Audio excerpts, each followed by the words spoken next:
ఈ వేటలపాలెం పేలుడు ఘటనలో అలాగే కడింపల్లి ధనరాజ్ అనే వ్యక్తి కూడా ప్రాణాలు కోల్పోయారు. అలాగే కుటుంబ సభ్యులు ఇప్పుడు అనాథలుగా మిగిలిపోయినటువంటి పరిస్థితి ఉంది. ఈ యొక్క వేటలపాలెం గ్రామంలో అయితే ఎక్కడ చూసినా సరే హృదయ విదారకర ఘటన అయితే చోటు చేసుకుందని చెప్పాలి. ఏ వీధిలో చూసినా సరే ఈ యొక్క టెంట వేసుకుని అక్కడ ఉన్నటువంటి పరిస్థితి ఉంది. వాళ్ళందరూ కూడా కన్నీరు మున్నీరుగా విలిపిస్తున్నారు.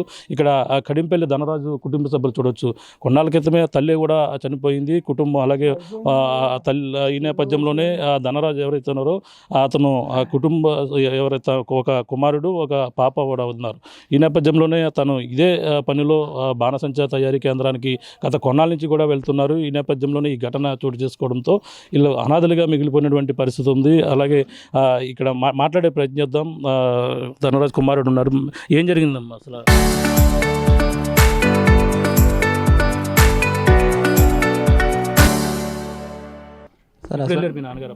మార్నింగ్ 8 గంటలకు వెళ్ళారు సార్.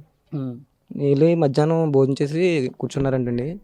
కూర్చొని పని ఇలా స్టార్ట్ చేస్తున్నారంట. అలా జరిగిందని చెప్పేసి అన్నారు. అది కూడా పూర్తిగా నాకు తెలియదు అని ఇలా జరిగింది అనేది. నేను వర్క్ వెళ్ళి వచ్చాను అప్పుడే. మీ నాన్నగారు ఎన్నాళ్ళ నుంచి ఈ బాణసంచా కేంద్రంలో పనిచేస్తున్నారు? దాదాపు ఒక 30 సంవత్సరం చేస్తారు. 30 సంవత్సరాలు చేస్తున్నారు. ఇక్కడ అదేనా వేరే ప్రాంతం? వేరే ప్రాంతంలో అండి. అక్కడెక్కడ అలా కొట్టుకుని మారుతుండేవారు. అంటే ఇప్పుడు ఈ రోజుకి కూలి ఎంత వస్తుందో అందులోకి వెళ్తుంటే ఏ విధంగా మీ కుటుంబ పోషణ దీని మీద వెళ్ళడమైనా మీకు ఏమైనా ఉంటుందా? దాని మీద అండి 800 500 అలా వస్తాయి అంతే అండి. మీరు ఎంతమంది? మా అక్క నేనండి. మీకు పెళ్ళైందండి. పాప బాబు. అంటే మీకు మీ తల్లి కూడా ఎన్నాళ్ళ క్రితం చనిపోయారు? మా చిన్నప్పుడు చనిపోయారు. ఇప్పుడు ఈ ఘటనలు జరిగేటప్పుడు అంటే ముందు రోజు కూడా వెళ్ళారు పనిలోకి. అంటే కొంతమంది కూడా ఏది పెన్షన్ నిమిత్తం కూడా కొంతమంది మానేశారని అంటున్నారు. మీ నాన్నగారు పెన్షన్ వస్తుందా? మా నాన్నగారికి రాదండి. ఎందుకంటే మా ఇంట్లో మా అక్క వస్తుందండి. అందరూ కలిపి ఉంటాం కాబట్టి దానివల్ల రావట్లేదండి. ఇప్పుడు ఏమంటున్నారు? ఇప్పుడు వచ్చారు మీకు చెక్కులన్నీ కూడా పంపిణీ చేశారండి. ఏమన్నారు? అందరికీ అన్ని బాగానే చూస్తామని చెప్పేసి అన్నారు. అంత బాగా చూస్తామని చెప్పేసి మీరు ఏం కంగారు పడొద్దని ప్రభుత్వం వచ్చినాయి నేను చెప్తాను అన్నారు. మీరేం చేస్తుంటారు పని? అంటే మీరు మీ నాన్నగారు తెచ్చిన దాని మీద పోషణ అన్నారు. ఇంకా మీరేం పని చేస్తుంటారు? నేను పెయింట్ వర్క్ చేస్తున్నాను. పెయింట్ వర్క్ చేస్తుంటారు. నాకు వచ్చేసి నాకు 800 వస్తుంది. అంటే బాణసంచా కేంద్రం అంటే ఏం చేస్తుంటారు? అందులో ఏమేమి పనులు చేస్తారని కూడా చెప్పుకొస్తుంటారు. జనరల్గా మీరు వెళ్ళి చూసినప్పుడు అన్ని రకాలు చేస్తారండి. చించుబుడ్లు అని అవన్నీ ఇవన్నీ అన్నీ చేస్తుంటారు. మనకి అంత పర్టికులర్గా తెలియదు. ఛానల్ నుంచి చేస్తారంటున్నారు. అలా మీకు సంబంధించిన ఇన్సూరెన్స్ సంబంధించిన ఎన్ని కూడా పూర్తిగా ఉంటాయి మీ నాన్నగారికి? మొన్న ఇన్సూరెన్స్ చేయించాలని చెప్పేసి అన్నారండి. ఆ కొట్టు వాళ్ళే చెప్పారు. వాళ్ళ చేయించాలని చెప్పి అన్నారండి. అది ఎంతవరకు నిజమనే తెలియదు. ఏ ఊరు ఇప్పుడు షాపు యజమాని? ఏ ఊరు అవుతుంది? ఈ ఊరండి. ఈ ఊరేనా? ఏం పేరు వాళ్ళ పేర్లు? అడబల్ల శ్రీనివాస్ అండి. అడబాల శ్రీనివాస్. వాళ్ళ అబ్బాయి పేరు లైసెన్స్ ఉన్న అబ్బాయి పేరు అయితే అడబల్ల అర్జున్. అంతే. ఓకే, చూడొచ్చు ఇక్కడ మరొక కుమార్తె ఉన్నారు. అలా ఏమి కూడా ఇక్కడ మానసికంగా కొంచెం ఇబ్బంది. అమ్మ చెప్పమ్మ, ఏం పేరు మీ నాన్నగారి పేరు? ధనరాజ్ అండి. ఏమైంది అంటున్నారు? చచ్చిపోయాడు.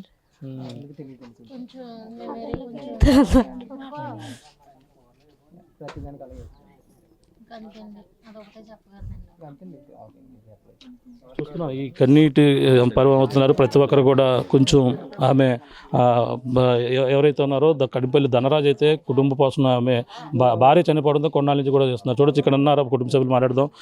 ఏం జరిగింది అంటున్నారండి? ఇది కొట్లోకి వెళ్ళిన భోంచేసి వెళ్ళాక సరిగా 2:30 టైం అవుతుందండి. తప్పమన్నదండి. తప్పమని కానీ మేము అందరూ అల్లిపోయి మేము ఇంట్లో పోతికి వీళ్ళందరూ అందులో ఉన్నారు కాబట్టి అక్కడ కాలిపోయారు బాబాయ్. తమ్ముడు కుర్రాడు. మీ తమ్ముడు అతను? మరే బాబాయ్. నేనే పెద్దవాళ్ళు బాబాయ్. నలుగురు అండి. నలుగురు అండి మా అన్నదమ్ములు. ఇది మా అక్క అండి. మాకంట పెద్దదే. అక్కడి నుంచి ఆ పిల్ల వచ్చింది. మేము అందరం కూడికి ఇంకోండి ఇలాగా కన్నీరు అవుతాయి. ఇలా బాధపడుతున్నాం బాబు. కడింపల్లి ధనరాజు సోదరు ఉన్నారు. ఏమవుతాడమ్మా నీ ధనరాజు? తమ్ముడు అమ్మ మందు కొట్లో పేలిపోయారని కబురు చెప్పలేదండి. ఇక్కడికి వచ్చేది తెలిసింది. పోలీసులు ఏడు తమ్ముడు బావా అంటే ఏమని అమ్మ మనకి తెలుసు అన్నాడు నా పెద్ద కొడుకు. ఏటి ఇలాగ అంటున్నారు. ఏటన్నా కాడ అమ్మ వీళ్ళు పెద్దమ్మ వచ్చి ఇక మా తమ్ముడిని మరదల్ని మింగేసావు కదమ్మా ఇప్పుడు వస్తున్నావా నేను అనకపోతే అని అంటుంది. అయ్యి బాబోయ్ ఎవలేటమ్మా అనేసి అమ్మని పట్టుకుని ఎడితే తీసుకెళ్ళారు. మాకు చూపించలేదు. కనిపించారు అందులో బాడీ గుర్తుపెట్టే విధంగా? తెల్లలేదు చూడలేదు. చూపించలేదండి. చూపించలేదా? ఇది పరిస్థితి. కడింపల్లి ధనరాజు సంబంధించిన నివాసం ఇదే. కూలీ నాలి ఈ కూలీ రెక్కాడితేనే కానీ డొక్కాడినటువంటి కుటుంబాలు అన్నీ కూడా ఒక ఎస్సీ సామాజిక వర్గానికి చెందిన వాళ్ళే ఎక్కువగా అందులో చనిపోయినటువంటి పరిస్థితి. అందులో ఈ కడింపల్లి ధనరాజు కూడా ఒకరు, ఒక కుమారుడు, ఒక పాప కూడా ఉన్నారు. ఆ పాప కూడా మానసికంగా కొంచెం ఇబ్బంది పడుతున్నటువంటి పరిస్థితి ఉంది. ఈ నేపథ్యంలో కడింపల్లి ధనరాజు గత కొన్నాళ్ళ నుంచి కూడా బాణసంచ తయారీ కేంద్రంలో కూడా పనిచేస్తున్నారు.